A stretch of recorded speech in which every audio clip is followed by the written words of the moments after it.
दोस्तों नमस्कार, अभिनंदन, वंदन, साधुवाद। आप लोग कैसे हैं? मुझे विश्वास है कि आप लोग अच्छे होंगे और अपनी लाइफ को अच्छे से जी रहे होंगे। सर्पदंश में दूसरा जो ये पौधा है जिसे हम बोलते हैं गुमा द्रोणपुष्पी, और ये भी पूरे भारतवर्ष में पाई जाती है। ये मानिए कि कोई भी जहरीली चीज़ें आपके बॉडी के अंदर गया तो उसे ठीक कर देता है। ये सर्प जहर का बहुत ही चमत्कारी औषधि माना जाता है और सर्पदंश पे ये सिद्ध बूटी है, यानी काम करती ही करती है, कभी फेल होने वाला नहीं है। ये रामबाण की तरह काम करती है और इसीलिए इसका नाम पड़ा है सर्प संजीवनी बूटी। क्या पड़ा है नाम? सर्प संजीवनी बूटी। तो इसके जो रस होते हैं कटु रस होते हैं, गुण इसके उष्ण होते हैं, विपाक होते हैं, और दोष कर्म में सबसे बड़ी बात है कि बात को शांत करती है और पित्त को शोधन करती है। पित्त को खत्म करते, पित्त को क्या करती है? शोधन कर देती है। अगर आपके अंदर गर्मी है, पित्त है, लेकिन वो विकार पड़ा हुआ है, वो विष हो गई है, तो उसे शोधन कर देती है। सबसे बड़ी बात ये है। और ये जो द्रोणपुष्पी है, ये कहा जाता है कि अगर आपको बुखार आती है, किसी भी चीज़ से नहीं ठीक हो रही है, तो एक प्रयोग कीजिए। द्रोणपुष्पी 20 ग्राम ले लीजिए, चिरायता 20 ग्राम ले लीजिए, काली मिर्च ले लीजिए आप 5 ग्राम, पीपली ले लीजिए 5 ग्राम, सौंठ 20 ग्राम, अजवाइन 20 ग्राम और सेंधा नमक आप ले लीजिए 20 ग्राम, और गिलोय ले लीजिए 20 ग्राम, और नागर मोथा 20 ग्राम। इनका सबका पाउडर बना के रख लीजिए। जब भी किसी को बुखार आए तो 1 कप गर्म पानी में, बच्चा है तो 2 से 3 चुटकी बराबर घोल करके और फिर छान के पिला दीजिए। बड़ा है तो हाफ चम्मच तक दे, 1 चम्मच तक भी इसकी डोज जाती है देखते हुए बुखार का। तो ये बुखार को तेजी से उतार देगी। कैसा भी बुखार हो, त्रिदोष भी बुखार है ना, जिसमें तीनों दोष शामिल है, वात पित्त कफ, उस पर भी बहुत अच्छा काम करेगा। जो मैं फार्मूला बताया हूँ, बहुत ही अति महत्वपूर्ण फार्मूला मैं आपको बताया हूँ, वो प्रयोग कर सकते हैं। ये जो द्रोणपुष्पी है, ये सभी तरह के बुखारों में काम करती है। जैसे विषम ज्वर हो गया, आम युक्त ज्वर हो गया। आम युक्त ज्वर में काली मिर्च के साथ भी दे देंगे तो ये बहुत ही काम करेगा, बहुत अच्छा। जैसे आम युक्त ज्वर है तो इसकी पंचांग 5 ग्राम लीजिए, 4 कप पानी में उबालिए, 2 से 3 काली मिर्च डाल करके उबाल करके, और थोड़ी सी इसमें तुलसी डाल दीजिए, तो अति उत्तम दवा हो जाएगा। क्योंकि देखिए, ये जो द्रोणपुष्पी है, ये वायरल इन्फेक्शन को ठीक करता है, बैक्टीरियल को भी ठीक करता है, फंगस को, प्रोटोजोआ, अगर कोई भी इन्फेक्शंस है आपके बॉडी के अंदर, विष पड़ा है, उस विष को निकाल देती है।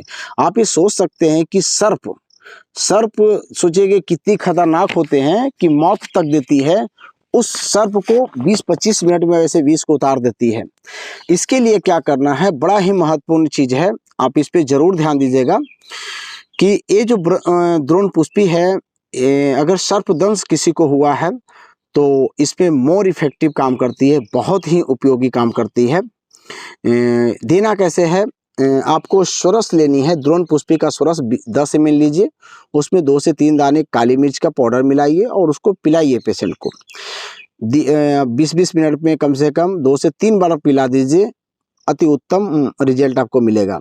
इसके बाद इसके पत्ते हैं, देखिए इसके पत्ते देख रहे हैं, इसके पत्ते को कूट करके पत्थर पे रस निकाल लीजिए और आँखों में 2-2 बूंद डालिए। तो पेशेंट थोड़ा सा वो बेहोशी स्थिति में अगर पड़ा हुआ, वो बेहोश है तो जरूर आंखों में डालना चाहिए, तो वो होश में आ जाता है जब वो बेहोश हो जाता है। तो इसके बाद इसके सुरस और रीठा होता है, ये दोनों को मिक्स करके सुरस बनाइए, इसका रस निकालिए दोनों को। जैसे रीठा को पत्थर पे पीस लीजिए और इसके पत्तियों को पीस लीजिए, इसके पंचांग को भी पीस सकते हैं, सहरे पत्ते का, और दोनों को पीस करके, और क्या कीजिए, थोड़ी सी पानी का यूज कर सकते, थोड़ी सी पानी का यूज कीजिए। इससे क्या करना है, फिर कोई कपड़ा, कॉटन कपड़ा में डाल करके निचोड़ के इसका रस निकालना है, और उसे 5-5 बूंद नाकों में डालते हैं और कुछ बूंदे आँखों में डालते हैं। आँख में तभी डालिएगा जब पेशेंट बेहोश स्थिति में है, और 10-10 ग्राम इसके सुरस को पिलाते हैं काली मिर्च के साथ। तो आप ये मान के चलिए कि 1 घंटा के अंदर कैसा भी भयंकर से भयंकर सांप काटा हो तो उसे आप ठीक कर लेंगे। बहुत आसानी से ठीक हो जाएगी और ये निर्दोष है। सबसे बड़ी चीज़ है कि कोई भी सर्प काटा, जैसे क्या होता है कि हम मेडिकल जाते हैं तो भाई क्रेत है, गेहूमन है, तरह तरह के सर्प होते हैं, तो वहाँ पे डायग्नोस करना पड़ता है। लेकिन हमें अपने आयुर्वेद में डायग्नोस करने की ज़रूरत नहीं है। किसी भी प्रकार का सर्प अगर काटा हो, सभी में द्रोण पुष्पी अति लाभकारी करती है, बहुत ही महत्वपूर्ण है। तो इन चीज़ों को ज़रूर आप ध्यान देंगे। देखिए, ये जो द्रोण पुष्पी है कृमिनाशक है, कैसा भी कृमि है शरीर के अंदर तो उसे निकाल देती है। ये द्रोण पुष्पी पीलिया बीमारी में भी अति उत्तम काम करती है। अगर किसी को पीलिया है तो इसका पंचांग का षोडश 6 ग्राम दे दीजिए काली मिर्च के साथ, तो पीलिया में भी बहुत अच्छा काम करता है। इसके बाद इसको कुछ और चीज़ों में हम यूज करते हैं, जैसे मान लिया कि बहुत स्पेशल अगर आप इलाज करना चाहते हैं सर्प का, बहुत स्पेशल, तो इसमें हम द्रोण पुष्पी के साथ इसका कॉम्बिनेशन लेना चाहेंगे और एक काम भी करती है नीम का छाल का। जैसे आप कर सकते हैं कि नीम की छाल ले ले 10 ग्राम, सीरस की छाल 10 ग्राम ले लें, तुलसी काली तुलसी ले ले 10 ग्राम, और काली मिर्च 10 दाना ले लें, और साथ में द्रोण पुष्पी आप ले लें 20 ग्राम। इन सभी को कूट पीस ले बढ़िया से और चूर्ण बना ले, और इस चूर्ण का 10 ग्राम को 4 कप पानी में उबालिए। 1 कप रहे तो उसे देना है पेशेंट को। इसमें 1-2 दाना काली मिर्च डाल के दे सकते हैं। दिन में 3 बार दे दीजिए सर्पदंश में।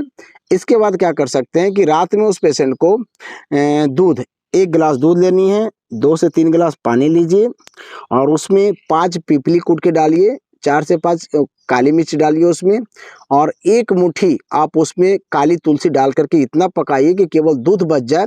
जब दूध बच जाए तो इसमें फिर आप क्या करें कि 1 चम्मच घी डाल करके हल्का गुनगुना पिलाते हैं 2 चुटकी हल्दी के साथ, तो आपके पेशेंट को अति महत्वपूर्ण लाभ देगा।